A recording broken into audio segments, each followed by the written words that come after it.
శౌర్యను kidnap చేసి పెళ్లి ఆపాలనుకున్న జ్యోత్స్నకు దిమ్మ తిరిగే షాక్ ఇచ్చిన శివనారాయణ. ఇంతకు జ్యోత్స్న ఈ ప్లాన్ చేస్తుందని శివనారాయణకి ఎలా తెలుసు?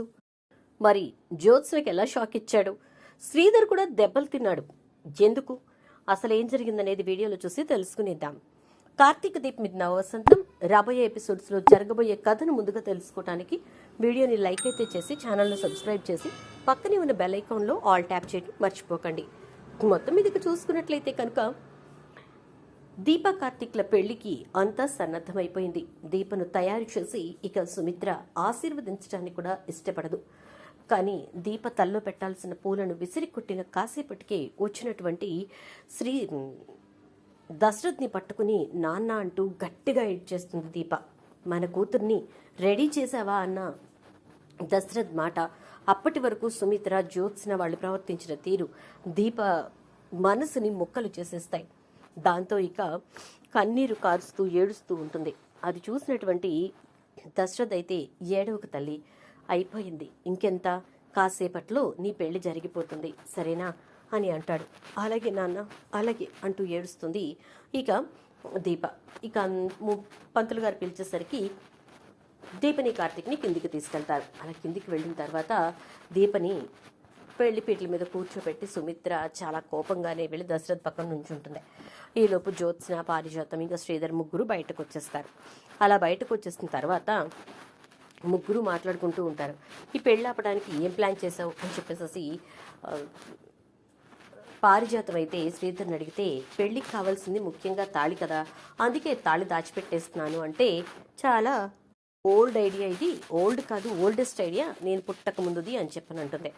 మరి నువ్వేం ప్లాన్ చేసావు అత్తగారు అని చెప్పానంటే, పాలల్లో మత్తుమందు కలుపుతాను అనగానే దానివల్ల ఉపయోగం ఏంటి, పాలు తాగి పడుకొని గంటాగొచ్చి పెళ్లి చేసుకుంటుంది అంటుంది జ్యోత్స్న. మరి ఇంకేం చేద్దాం అని చెప్పని అనుకుంటూ ఉండగా, శౌర్యని కిడ్నాప్ చేద్దాం అనుకుంటున్నాను అంటుంది జ్యోత్స్న. నువ్వు అన్న ఆలోచన బాగానే ఉంది. శౌర్యని కిడ్నాప్ చేస్తే వాళ్ళు పెళ్లి మంటపం నుంచి బయటకు వచ్చి మరీ పిల్లని వెతుక్కుంటారు తప్ప ఎట్టి పరిస్థితుల్లోనూ పెళ్లి చేసుకోరు. బాగుంది, కానీ శౌర్యని ఇప్పటికిప్పుడు కిడ్నాప్ చేయటం చాలా కష్టం కదా, ఎందుకంటే అది వాళ్ళ అమ్మా నాన్న దగ్గరే కూర్చునుంది అని అంటే, కాదు, అది పిల్లలతో ఆడుకోవడానికి బయటకు వచ్చింది, చూడు అక్కడ ఆడుతోంది అంటుంది జ్యోత్స్న. మంచి ఆలోచన చేసావు, నువ్వు ఎప్పటికైనా నా కోడలివి అంటాడు శ్రీధర్. థ్యాంక్స్ మావయ్య అంటూ ఇక తన మనుషులకి ఫోన్ చేసి, అక్కడ ఉంది కదా ఆ పిల్లని తీసుకెళ్ళిపోవాలి అని చెప్పి చెప్తుంది. దాంతో వాళ్ళు సరే మేడం, మేము అదును చూసి తీసుకెళ్తాం అని చెప్పి చెప్తారు. ఇక జ్యోత్స్న, పారిజాతం లోపలికి వెళ్ళిపోతే శ్రీధర్ మాత్రం అక్కడే నిలబడి ఉంటాడు. వాళ్ళు పిల్లని తీసుకెళ్తున్నారా లేదా అని చెప్పి జాగ్రత్తగా వాకప్ చేస్తూ ఉంటారు. అలా ఉండేసరికి ఈలోపు జ్యోత్స్న మనుషులు లోపలికి వచ్చి ఆడుకుంటున్న పిల్లల దగ్గరికి వచ్చి ఇక పిల్లలందరినీ కూడా, ఇవిగో ఆయన మీ అందరికీ చాక్లెట్స్ ఇమ్మన్నారు అని చెప్పేసి ఇస్తారు. పిల్లలందరూ కూడా చాక్లెట్స్ తీసుకుంటారు. ఈలోపు ఎవరైతే శౌర్యని గుర్తు పెట్టుకున్నాడో అతను బయట కాపలా కాస్తూ ఉంటే ఇంకొక అబ్బాయి లోపలికి వచ్చి శౌర్యని తీసుకెళ్ళటానికి వస్తాడు. అయితే వాడు శౌర్యని గుర్తుపట్టక శౌర్యకి బదులుగా ఇంకొక అమ్మాయికి మత్తు చాక్లెట్ ఇచ్చేస్తాడు. ఆ పాప ఆ చాక్లెట్ తిని పడుకుని పోతుంది. వెంటనే ఆ పాపను తీసుకుని వెళ్ళిపోతాడు ఇక అతను. అయిపోయిన తర్వాత శ్రీధర్ అయితే అక్కడ నిలబడి చూస్తూనే ఉంటాడు. వాడేంటి ఆ అమ్మాయిని ఎవరినో తీసుకెళ్తున్నాడు, శౌర్యని తీసుకెళ్లకుండా అని చెప్పి, ఒరేయ్ ఒరేయ్ ఆగరా, నువ్వు తీసుకెళ్తోంది వేరే అమ్మాయిని, నువ్వు తీసుకెళ్లాల్సింది ఆ పాపను కాదు, ఇదిగో ఈ పాపని అని చెప్పి చెప్తూ ఉంటాడు. అయితే అప్పుడే శివనారాయణ వేరే కాల్ మాట్లాడి వస్తూ, శ్రీధర్ ఎవరితో మాట్లాడుతున్నాడా అని చూస్తే వాళ్ళెవరో పిల్లల్ని ఎత్తుకుపోతూ ఉంటారు. ఆ అమ్మాయిని కాదు ఈ అమ్మాయిని, అదిగో అది శౌర్య, అది తీసుకెళ్ళు తీసుకెళ్ళు అని చెప్తూ ఉంటే అది చూసిన శివనారాయణ ఒక్కసారిగా షాక్ అవుతాడు. దేంటి వీడు వాళ్ళకి శౌర్యం తీసుకెళ్ళిపోమని చెప్తున్నాడు అని చెప్పేసి గబగబా వచ్చి, ఏం చేస్తున్నారు అల్లుడు గారు అని చెప్పని అంటే, ఏం చేస్తాను, అదిగో ఆ శౌర్యం తీసుకెళ్లకుండా వేరే ఎవరినో తీసుకుపోతున్నాడు వాడు, అందుకే శౌర్య ఎవరో వాడికి గుర్తు పట్టడానికి ఆనవాళ్ళు చెప్తున్నాను అంటూ వెనక్కి తిరిగి చూసి శివనారాయణ చూసి షాక్ అవుతాడు. ఒక్కసారిగా శివనారాయణ శ్రీధర్ చెంప చెళ్ళు మనిపిస్తాడు. షాక్ అయిపోతాడు శ్రీధర్.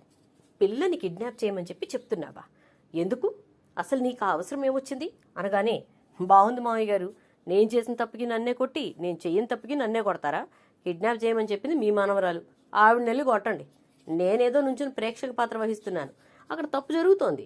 ఎందుకంటే తీసుకెళ్లాల్సింది వేరే పాపని, తీసుకెళ్లాల్సింది శౌర్యని, కానీ వేరే పాపని తీసుకెళ్తున్నారు. అందుకే వాళ్ళని కరెక్ట్ చేశాను అంతే అంటూ ఉంటే ఇక గబా గబా లోపలికి వస్తాడు శివనారాయణ.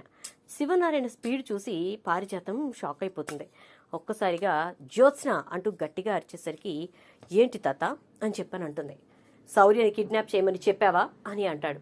ఇక అంతే, జ్యోత్స్న ఒక్కసారిగా షాక్ అయ్యి అలా చూస్తూ ఉండేసరికి ఇక నిదానంగా శ్రీధర్ చెంపను రుద్దుకుంటూ లోపలికి వస్తాడు.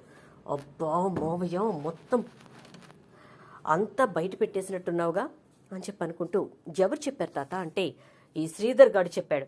శౌర్యని కిడ్నాప్ చేయబోయి వేరే పిల్లని తీసుకెళ్తున్నారట, అందుకే వాళ్ళని కరెక్ట్ చేసి తీసుకెళ్లాల్సింది ఈ పాపని అని చెప్పి చెప్తున్నాడు. 4 వాయించేసరికి నువ్వే ఈ పని చేయమన్నావని చెప్పాడు అని అంటే ఇక దీప వెంటనే లేస్తూ ఉంటే కూర్చో. జ్యోత్స్న ఆఖరి అస్త్రంగా ఇది ప్రయోగించింది. దంతా తాతయ్య కంట్లో పడింది కాబట్టి శౌర్య సేఫ్గా ఉంది అంటూ అత్తయ్య అంటూ పెద్దమ్మ నువ్వు బయటకు వెళ్ళి శౌర్యని పిల్లల్ని లోపలికి తీసుకొచ్చాయంటే అలాగే బాబు అంటూ గబగబా వెళ్తుంది. వెళ్ళేసరికి అక్కడ రౌడీల్ని ఆ బయట ఉన్న వాళ్ళంతా వాచ్మెన్ వాళ్ళు పట్టుకునేసరికి ఇంకా మత్తొచ్చి పడిపోయిన పాపని శౌర్యని ఇంకో పాపని అందరినీ లోపలికి తీసుకొస్తుంది అనసూయ. ఆ పాప ముఖాన నీళ్లు చల్లేసరికి లేచి కూర్చుంటుంది. ఇంకేం చేయాలో అర్థం కాక జ్యోత్స్న అలా చూస్తూ ఉండేసరికి ఇక ఈ పెళ్లి ఆపటానికి ఎవరు ఎన్ని ప్రయత్నాలు చేసినా ఈ పెళ్లి మాత్రం ఆగదు, ఎట్టి పరిస్థితుల్లోనూ ఆగదు. అలా ఆపాలి అని చెప్పి కాదు కూడదు అని చెప్పి ప్రయత్నాలు చేస్తే నష్టపోయేది వాళ్లే అని అంటే తాత అసలు నువ్వేం చేస్తున్నావో నీకు అర్థమవుతుందా? మనకి సంబంధం లేని పెళ్లిని ఇంత రంగరంగ వైభవంగా చేస్తూ అని అనేసరికి ఇది నా ఆస్తి, నా ఇష్టం, ఎవరికి ఏం చెయ్యాలో నాకు తెలుసు, నువ్వు చెప్పాల్సిన పని లేదు అని చెప్పి అనేసరికి షాక్ అయిపోతుంది జ్యోత్స్న. ఇక సుమిత్ర, దశరథ్ వెళ్ళండి, పెళ్లి తంతంతా ఎక్కడా ఏ లోటు లేకుండా పూర్తి చేయండి అని చెప్పని అంటాడు. ఇక పెళ్ళంతా జరిగిపోతుంది. శౌర్యని పక్కనే కూర్చోబెట్టుకుంటుంది దీప. పూర్తిగా పెళ్ళైపోయిన తర్వాత దీప కార్తీక్ ఇద్దరూ కూడా సుమిత్ర దశరథులకి దండం పెట్టేసరికి ఇద్దరికి అక్షింతలేసి ఆశీర్వదిస్తారు. ఇక పారిజాతం శివనారాయణకి కూడా దండం పెడతారు, వాళ్ళు కూడా ఆశీర్వదిస్తారు. ఆ తర్వాత అనసూయ దగ్గరికి వచ్చి కాంచన్ దగ్గరికి వచ్చి కాంచన వాళ్ళకి నమస్కరిస్తారు. ఆ తర్వాత అనసూయకి నమస్కరిస్తే బాబు నాకెందుకు అంటే లేదు పెద్దమ్మ, నువ్వు లేకపోతే ఈరోజు ఈ పెళ్లి లేదు, నా మరదలు లేదు అని చెప్పని అంటాడు. ఒక్కసారిగా అనసూయ మనసులో ఎందుకో దీప ఈ ఇంటి వారసురాలా, అది కార్తీక్ బాబుకి తెలిసిందా అని అనిపిస్తుంది. ఇక వెంటనే అక్షింతలు వేస్తుంది. అంతా అయిపోయిన తర్వాత జ్యోత్స్న దగ్గరికి వచ్చి శతవిధాలా ప్రయత్నించినట్టున్నావుగా, మొత్తానికి బాగా జరిగింది మా పెళ్ళి అంటూ చెయ్యి ముందుకిస్తాడు కార్తీక్. హార్టీ కంగ్రాచులేషన్స్ బావా, హ్యాపీ మ్యారీడ్ లైఫ్ అని చెప్పని అంటుంది. థ్యాంక్ యూ జ్యోత్స్న అంటూ పదమరదల అని చెప్పేసి ఇక ఇంటికి బయలుదేరతాడు కార్తీక్ దీప. చూద్దాం మరి రాబోయే ఎపిసోడ్స్లో ఏం జరగబోతోందో. వీడియో నచ్చితే లైక్ అయితే చేసి వీడియోని షేర్ చేసేయండి. అలాగే ఛానల్ సబ్స్క్రైబ్ చేసుకోండి. పక్కనే ఉన్న బెల్ ఐకాన్లో ఆల్ ట్యాప్ చేయండి.